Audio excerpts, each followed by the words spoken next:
intent in expanding its spheres of influence. There has been several border incursions and standoffs. In this video, we have listed 5 weapons that India is deploying to meet the Chinese challenge. The weapons are listed in increasing order of impact. Number 5. India is buying 145 M777 guns at a cost of about $750 million from America's BAE Systems. The M777 howitzer, a towed 155mm artillery piece, is a successor to the M198 howitzer. It is manufactured by BAE Systems Global Combat Systems Division. Under Make in India initiative, the gun's assembly, integration and testing will be shifted to India. This is first major buy for the Mountain Strike Corps. Note that, the Mountain Strike Corps has been specially raised to defend India's border with China. Artillery pieces don't get much limelight when compared to fighter jets or missiles, but are one of the most effective weapons in large-scale wars. They can obliterate armored regiments or infantry divisions, and can block the enemy from capturing territories. The M777 is designed with weight and size in mind. It is lighter than any other 155mm howitzer, having a weight of only 4,100 kilograms. The lighter weight and smaller size allows the M777 to be transported by the C-17 and C-130J aircrafts, CH-47 helicopter as well as trucks with ease. Number 4. Chinese Navy has large number of surface ships as well as submarines. To counter this, India has acquired 8 P-8I Poseidon, and has approved further purchase of 4 more which will be delivered next year.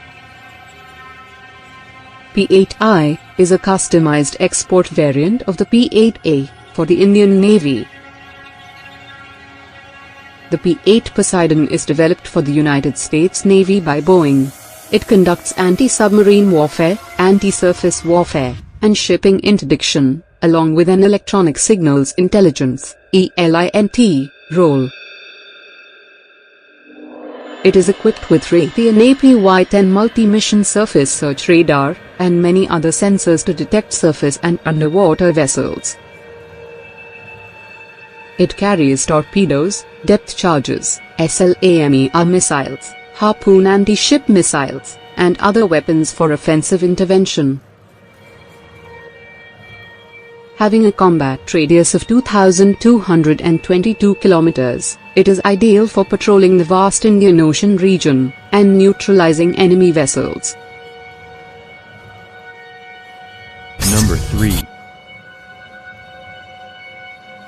BrahMos is the only supersonic cruise missile in the world. It is jointly developed by Russia and India. It has a range of 295 kilometers, and travels at speeds of 2.8 to 3 Mach. It can be launched from submarines, ships, aircraft or land. Its speed provides little reaction time to enemy air defenses. Guided by navigation satellites, its own inertial navigation system or independent radars, it can precisely hit its target. India has deployed BrahMos in 3 platforms, which are as follows. 1. Kolkata-class destroyers is equipped with BrahMos, and will be guided by very powerful MF-STARS radar. 2. BrahMos has been fitted, and successfully fired from India's frontline fighter, Su-30 Mki. 3. Army is inducting a regiment of land-launched BrahMos, in Arunachal Pradesh, along the China border. Chinese do not have a defense against BrahMos. There is only one defense system in the world, known to have high chances of defending against BrahMos, that is, Barak 8, which is jointly developed by India and Israel. Number 2. INS Arihant is the lead ship of India's Arihant class of nuclear-powered ballistic missile submarines. The 6,000-ton vessel was built under the Advanced Technology Vessel project. is India's first nuclear-powered submarine. Construction of 3 more submarines of this class is also underway. It has 4 vertical launch tubes, which can carry 12 smaller K-15 missiles, or 4 larger K-4 missiles. K-15 is a nuclear-capable submarine-launched ballistic missile with a range of 700 kilometers. K-4 is an intermediate-range nuclear-capable submarine-launched ballistic missile having an effective range of 3,500 kilometers. India currently possesses the ability to launch nuclear weapons from land and air. Arihant, armed with K-series missile, will complete the nuclear triad with the capability to launch nukes from sea. This way India will have a very reliable second strike capability and deter China from any misadventure. Number 1. Agni-5 is an intercontinental ballistic missile developed by the Defence Research and Development Organisation, DRDO, of India. Though the reported range of Agni-5 is 5,800 kilometers, it is widely believed that Agni-5 has a range of 8,000 to 10,000 kilometers. Even with stated range of 5,800 kilometers, it can hit most parts of China. It carries a 1.5-ton warhead, has a speed of 24 Mach and accuracy of less than 10 meters. Though exact details are classified, it is widely speculated that Agni-5 feature multiple independently re-entry vehicle (MIRVs), with each missile being capable of carrying 2 to 5 separate nuclear warheads. It is India's most powerful deterrence against any Chinese aggression.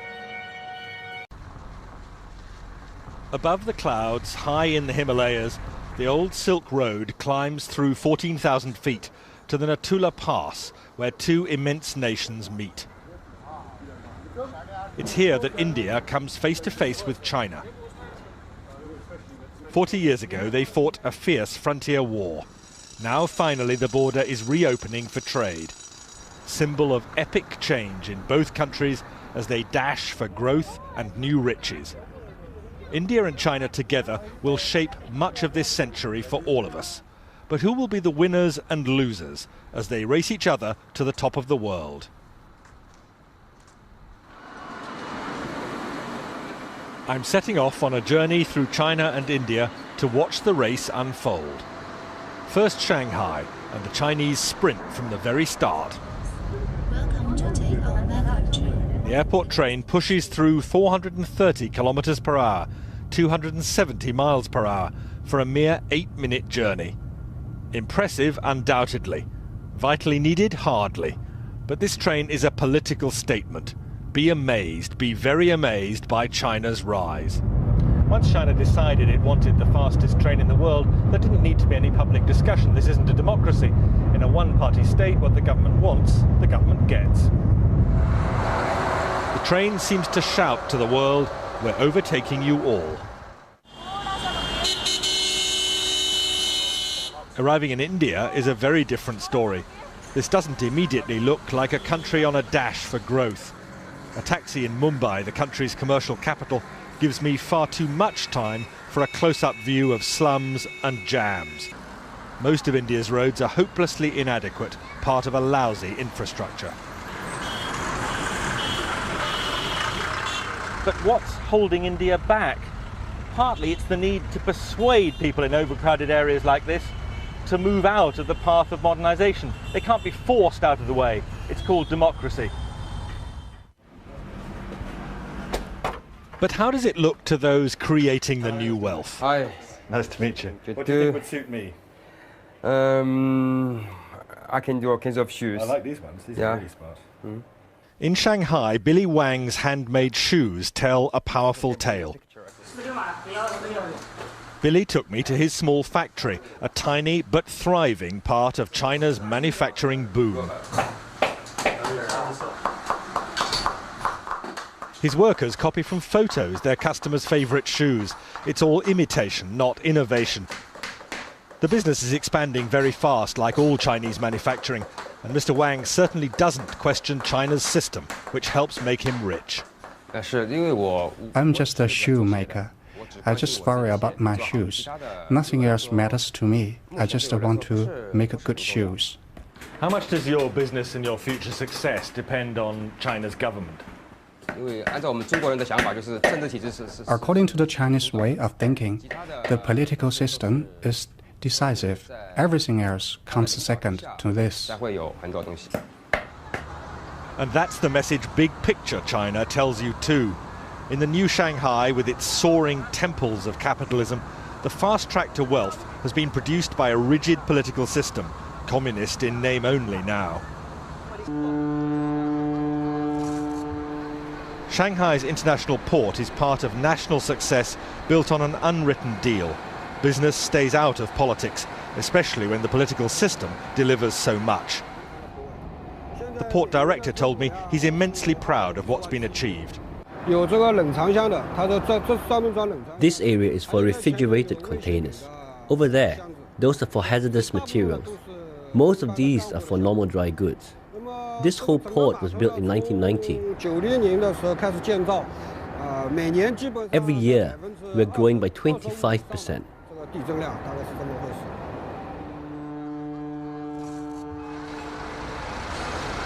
More than that, it's largely one-way traffic here. China doesn't buy much overseas, but produces vast quantities of goods for sale. China's achievement is simply staggering. Single-minded, one-party government making clear decisions which mean that China dominates the export world. It's staggering to watch this. Containers coming on and off ships simultaneously, most of them coming into China empty, most of them going out crammed with Chinese exports. This isn't something that should worry just India, it worries economies across the world, a huge trade imbalance. Basically, we have a lot of construction going on right now just before the monsoons. But in India, young risk-takers are not dismayed by China's success. The story of Tarun Tadani in Mumbai is typical. All our designs are basically finalized. Tarun is a man in a hurry to share in India's consumer boom, happening now. Tarun, still only 22, cut short studies in America to create this fashion accessories business. And the emphasis here in his design room, unlike China, is on innovation, not imitation. Here is all our new production. Next door in the workshop, a small team churns out low-cost fashion accessories for eager buyers among India's spreading middle class. Tarun insists India's cheap labour, combined with superior design skills, make a winning formula. We never copy directly. We spend so much time, consistently trying to make new products, new designs, new things out there, finding new trends, just keep developing in new styles. So is this an exciting time to be doing business in India? It's an exciting time because you can see things happening, India is moving very fast, but it's like a boat. But if we can sail or we can even sink. I can't speak for the future, but I can definitely say it is definitely bright. It's a good path, and I think we are on the right track. And big picture India? Well, that stress on skills drives heavy industry too. Here at Mukand Steel, they can't compete with China's bulk, bog-standard production. Instead, they make only high-value specialist steels, meeting Europe's most exacting standards. I'll tell you, life does not get hotter than this. At the heart of a steelworks in India, midsummer, it's almost unbearable. But the Indians are justifiably proud of what they're doing here, not just competing with huge producers like China with a massive output of bulk commodity steel, but here making some of the world's finest high-grade steel, competing with anything that could be produced in other parts of the industrialized world. Most of this steel meets India's enormous demands, but also goes for export. This is an area of heavy industry where India sees opportunities for massive growth over the next 10 or 15 years, and where the Indians are convinced they have a huge edge over China. Outside, away from the intense heat, I hear some fighting talk from the marketing director. India can catch up and then overtake China. And I don't think China can sustain this kind of high growth rate here for next 3 to 5 years. Is India While going to India's growth rate for last year was 8.5% GDP, the current year has begun with 9.5% in first 2 months. And I think as we go along, we see acceleration of the growth rate as all the industry segments are.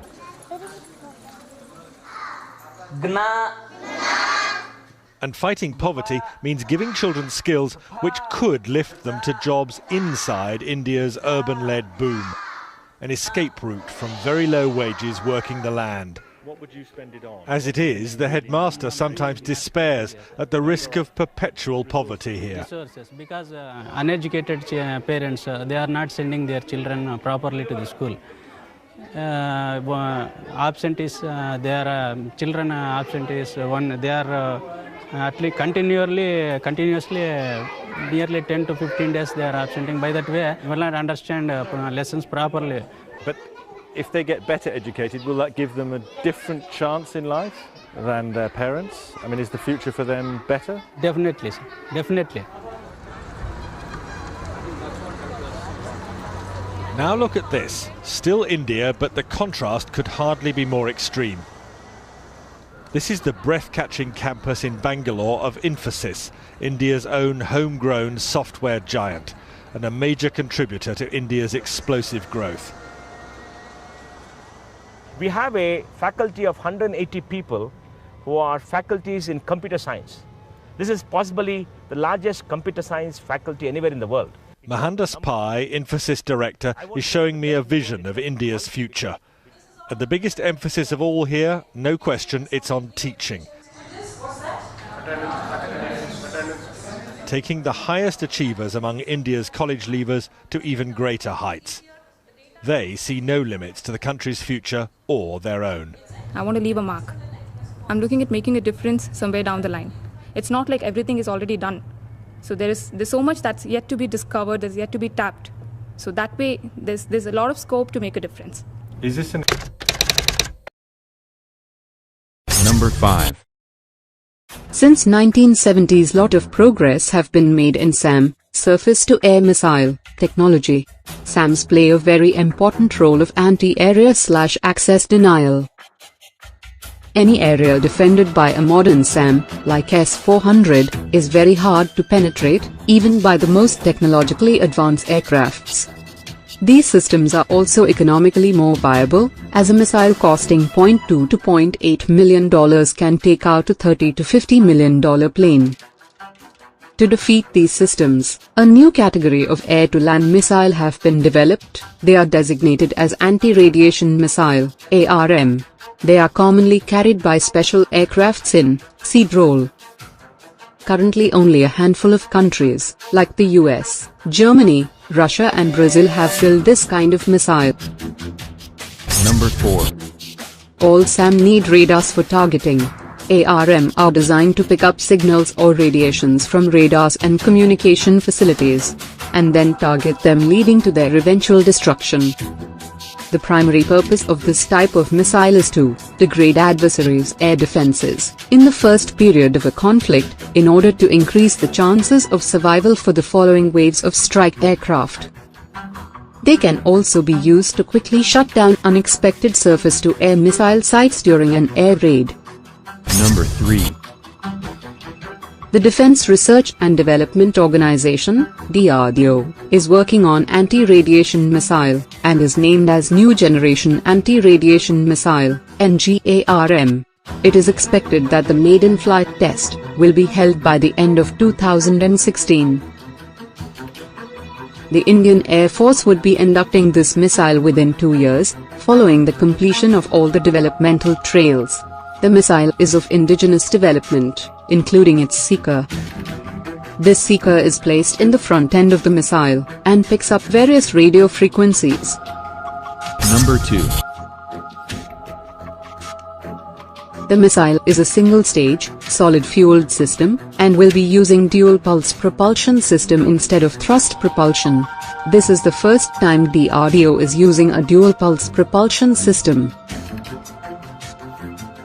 The missile will initially coast by firing the first pulse. The second pulse will be initiated just before interception of the target, that is the terminal phase. The missile has a range of 100 kilometers to 125 kilometers. Number 1. The missile will be mounted on India's frontline air superiority fighter the Sukhoi Su-30 Mki and the indigenous multi-role fighter, HAL LCA. Currently the Air Force equips its Su-30 Mki fighters with the Russian Kh-35 missile and uses the French Martel anti-radiation missile on its Jaguar and Mirage aircrafts. The Air Force is negotiating to buy AGM-88 missiles from the US and plans to induct more than 1,500 in the next 5 years.